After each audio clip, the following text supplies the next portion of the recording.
குறிப்பா கருணாநிதி அவர்களை பயங்கர விமர்சனம் பண்ணியிருக்கிறார். ஆனா உப்ப வந்தோடனே என்ன ஆயிடுச்சு அப்படின்னா, பாவ மன்னிப்பு வாங்கிட்டு வந்துட்டார். உப்ப அது கணக்கு கிடையாது. உப்ப எங்க அண்ணன் கலைஞர் அப்படின்றார். இப்ப நீங்க எந்த இடத்துலயும் மக்களுக்காக பேசல. இப்பவும் என்னன்னா உங்களோட தற்பெருமை மிஸ் ஆகுது அந்த இடத்துல, அப்படித்தானே? ஆனா ரீல்ஸ் ட்ரோல்னா மட்டும் போதும், எந்த சந்துக்குள்ள இருந்தாலும் சரி, ஆளா வந்து மேயர் அவர்கள் ஏறிடுவாங்க. ஆளும் சாவனாஸ் அவர்களே, நான் இப்பவும் சொல்றேன், திரும்ப திரும்ப சொல்றேன், ஒரு நாள் திமுக பிஜேபியுடன் கூட்டணி வைக்கும். ஏன்னா திமுகக்கு வேற அங்கமோ வழியோ கிடையாது. அப்படி ஒரு முகவரி தேடிக்கிச்சு பிஜேபியோடனா உங்களோட ஸ்டாண்ட் என்னவா இருக்குன்னு இப்பவே நீங்க பார்த்தா சொல்லுங்க.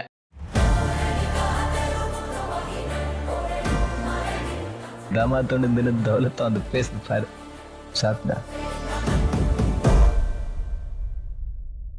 பிளாக் அண்ட் ஒயிட் நேயர்களுக்கு அன்பு வணக்கம்.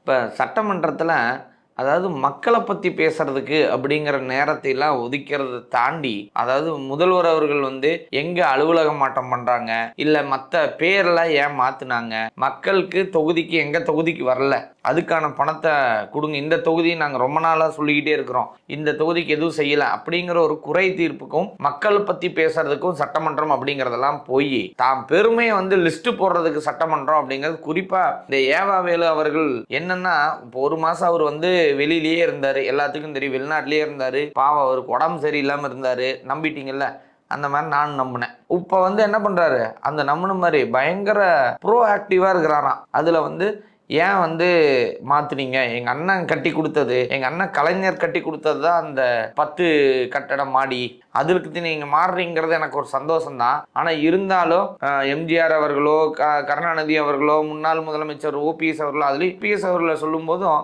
எங்க அணியை சார்ந்த ஓபிஎஸ் அவர்கள் அப்படின்றார். பொதுவா ஏவாவேல் அவர்களுக்கு ஒரு நினைவுபடுத்த விரும்புறேன், இவரே அதிமுக இருந்து வந்தவர் தான் இங்க திமுக.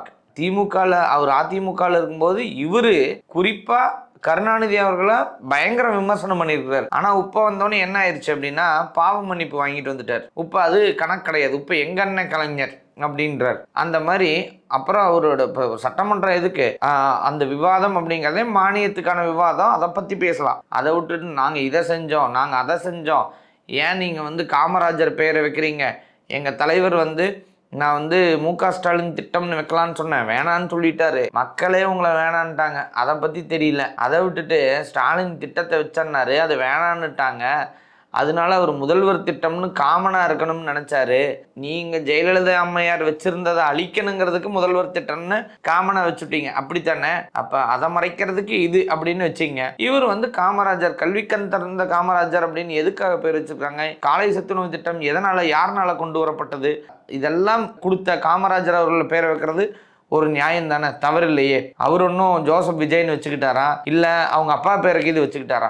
அரசியல் அமைப்புலையும் தமிழ்நாடு அரசியல்லையும் காமராஜர் அப்படிங்கிற ஒரு நபரை மறக்க முடியாத, ஒரு தவிர்க்க முடியாத ஒரு காரணமான பெயர், அது காமனான பேர் தானே, அவங்க கட்சிக்கே சம்பந்தம் இல்லாத ஒரு பொது நபரோட பேர் தானே. அப்போ அதை வச்சதுல உங்களுக்கு என்ன எரிச்சல்? ஜெயலலிதா அவர்களோட பேரை அழிச்சதுல உங்களுக்கு எரிச்சல் இல்லை. அப்போ உங்கள் இதை மாற்றினா அப்படின்னா நேம்போர்டு மட்டும் மாற்றின அரசு அப்படின்னு ஒரு விமர்சனத்தை முன்வைக்கிறீங்க. இப்போ நீங்கள் எந்த இடத்துலையும் மக்களுக்காக பேசல. இப்போவும் என்னன்னா உங்களோட தற்பெருமை மிஸ் ஆகுது அந்த இடத்துல, அப்படித்தானே? அதுலேயும் குறிப்பாக வந்து கருணாநிதி அப்படின்னு சொல்லிட்டாரு, அவருக்குன்னு ஒரு இது இருக்குது.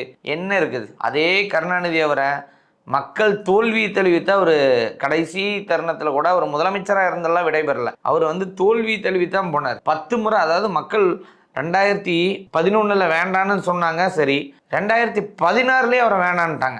மக்கள் 2 முறை தொடர்ந்து வேண்டாம், உங்க நாடகமெல்லாம் போதும், நீங்க உங்க நாடகத்தை உங்க வீட்டில் வச்சுக்கொண்டு நிராகரிக்கப்பட்ட கட்சி தான் திமுக. ஆனா 2021 எப்படி வந்துட்டோம் அப்படின்றீங்களா?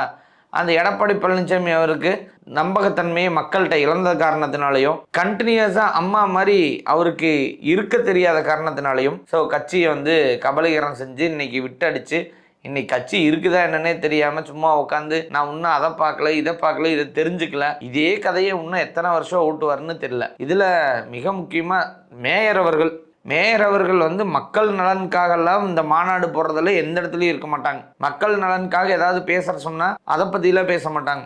ஆனா ரீல்ஸ் ட்ரோல்னா மட்டும் போதும், எந்த சந்துக்குள்ள இருந்தாலும் சரி, ஆளா வந்து மேயர் அவர்கள் ஏறிடுவாங்க. முன்னாள் முதலமைச்சர் அவர்களோட பேரை நீங்க தப்பா வந்து சொல்லிட்டாங்க. முன்னாள் முதலமைச்சர்களோட பேரை வந்து இவங்க வந்து கருணாநிதி கலைஞர்னு சொல்லாம கருணாநிதி அப்படின்னு சொல்லிட்டாங்க. பேருங்கிறது கூப்பிடுறதுக்கு தானே வச்சிருக்குது. அது முதலமைச்சர்னா கடைக்கோடி மனிதன் என்ன கூப்பிடுறதுக்கு பேர் இருக்குது. அப்ப முன்னாள் முதலமைச்சர் கருணாநிதினு சொன்னா என்ன குறைஞ்சு போச்சுன்னு கேட்கிறேன். இப்ப அதுல அதாவது இல்லீகலான பேரா என்ன? கலைஞர் அப்படிங்கிறத அவர் ஒரு மாற்று பேர், அதை அவரே புகழ் சுட்டி வச்சுக்கிட்டாரு. கருணாநிதிங்கிறத ரெக்கார்டில் வச்சுருக்கீங்க, அதுவும் கிடையாது. தட்சணாமூர்த்தின்னு உங்களுக்கான இயற்பெயரையே நீங்கள் மறைச்ச ஒரு பேர் தான் வச்சு வாழ்ந்துகிட்டு இருக்கிறீங்க.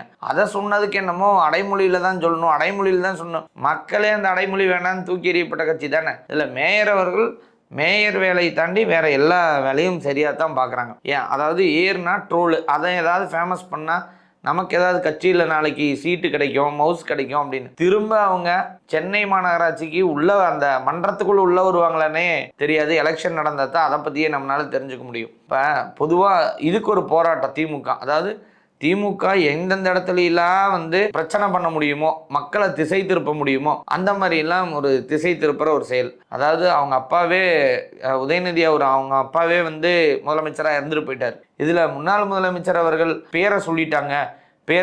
இப்போ நீங்கள் எல்லா இடத்துலையும் வந்து புரட்சி தலைவி அம்மா அப்படின்னு சொல்கிறீங்க. எல்லா இடத்துலையும் ஜெயலலிதா அவர்கள் முன்னாள் முதலமைச்சர் அப்படின்னு தானே சொல்றீங்க. ஜெயலலிதா அப்படிங்கிற பேர் கூப்பிடுறதுக்கு தானே வச்சிருக்காங்க. அதே மாதிரி கருணாநிதிங்கிற பேர் கூப்பிடுறதுக்கு தானே வச்சிருக்காங்க. இதுல என்ன தவறு இருக்குது? இதை சொன்னா என்னவோ வந்து இதுக்காக ஒரு மீட்டிங், ஒரு மேடை, அதை ஒரு ட்ரோல் ஆக்கணும் தேவையான மக்களுக்கு என்ன தேவை இருக்குது, நமக்கு இன்னும் எவ்வளோ பீரியட் இருக்குது, அதை செஞ்சுட்டு போகலாம் அப்படின்னு இல்லாமல் மேடையில் ட்ரோலுக்காக 4 பேர் அனுப்பி என்னென்னா பேச வைங்கன்னு பேச வச்சு அதை பேசுறதுக்கு ஒரு மேயர் நமக்கு சரி. அதுதான் அப்படின்னு பார்த்தா பல ஜால்ராக்கள் வந்து உருவாக்கிட்டே வர்றாங்க. சில கட்சிக்குள்ளேயே இருந்துக்கிட்டு, உதாரணத்துக்கு பார்த்தீங்க அப்படின்னா ஒரு சிலர் ஏறி நின்றுட்டு வந்து 10 நாளில் போயிருச்சு. அதுலேயும் இந்த குறிப்பாக ஆளூர் சானவாஸ் அவர்கள் இருக்கிறார். அவர் எந்த கட்சியில் இப்போ இருக்கிறாருன்னு தெரியாத மாதிரி திமுக விசுவாசம் இருந்தால் போயிருங்கன்னு சொல்லியாச்சு. ஆனால் அவர் என்ன இன்னும் வந்து இந்த ஷட்டர்லேயே நின்றுக்கிட்டு திமுக மேடையில் ஒரு வீடியோவில் பார்க்குறேன், பிஜேபியோட திமுக என்ன கூட்டணியா வச்சுட்டாங்க, கொள்கை முரண்னோடு இருக்கிறாங்க. ஆளும் சாவனாஸ் அவர்களே, நான் இப்பவும் சொல்றேன், திரும்ப சொல்றேன், ஒரு நாள் திமுக பிஜேபியுடன் கூட்டணி வைக்கும். ஏன்னா திமுகக்கு வேற அங்கமோ வழியோ கிடையாது. அப்படி ஒரு முகவரி தேடிக்கிச்சு பிஜேபியோடனா உங்களோட ஸ்டாண்ட் என்னவா இருக்குன்னு இப்பவே நீங்க பார்த்தா சொல்லுங்க. ஒருவேளை அப்ப நீங்க ஒரு முட்டுக்கு இது கொடுப்பீங்களா? இல்ல இது வந்து எதிர்நிலை சேர்ப்பு, நான் வந்து சேர மாட்டேன் அப்படின்னு சொல்லுவீங்களா? நல்லா யோசிச்சு பேசுங்க. ஏன்னா திமுக இருந்த இடத்துலேருந்தே எங்கே வேணாலும் தாவக்கூடிய சக்தி கொண்டது. பல இடங்கள்ல அப்படித்தான் திமுக வந்து காங்கிரஸோடு இருக்கும், பிஜேபியோடு இருக்கும், காங்கிரஸோடு இருக்கும். தன்னை வெற்றி பாதைக்கு அழைச்சிட்டு போய்க்கணும்னா என்ன வேணாலும் செய்யக்கூடியதான். மக்கள் மட்டும்தான் பாவப்பட்டாங்க. அதனாலதான் மக்கள் ஒரேடியா திமுக அப்படிங்கிறதையே நிராகரிச்சு விட்டு அடுத்து இப்போ எப்படி அதிமுகக்கு முகவரியே இல்லாமல் போச்சோ அதே மாதிரி முகவரியே இல்லாத ஒரு இடமா தான் திமுக போயிட்டு இருக்குது. அதிமுகன்னு நினைவுக்கு வரக்கூடியது இப்போ ரீசெண்டாக டெய்லி ஒரு வீடியோ போடு, என்னை பற்றி ஃபேமஸ் பண்ணு, இந்த எடப்பாடி அடுத்து யாருன்னு பார்க்கும்போது நான் தான் நிற்கணும். யாரு? ஆர்வி உதயகுமார். அவர் என்ன பண்ணுறாரு? தினசரி அவரோட வயதுக்கும் அரசியல் முதிர்ச்சிக்கும் அவர் இந்த மாதிரிலாம் தன்மை இல்லாமல் பேசுறது அசிங்கத்தனமாக இருக்குது. அப்போ ஒரு அசிங்கமான ஒரு வீடியோ, ஒரு நடிகையோட பெயரை குறிப்பிட்டு ஒரு அசிங்கமாக ஒரு என்ன முடிஞ்சா, அதாவது அவருக்கு என்னன்னா சிறை நிரப்பும் போராட்டம் தான், எப்படியாவது நம்ம கைது செய்யணும் அப்படின்னு இந்த மீசையெல்லாம் வெளியில் பேசிகிட்டு இருக்குதுல்ல, அந்த மாதிரி இதுவும் என்னன்னா தன்னை எப்படியாவது கைது செஞ்சுட்டா அதிமுக வட்டத்தில் கொஞ்சம் பலத்தை ஆட் பண்ணிக்கலாம்.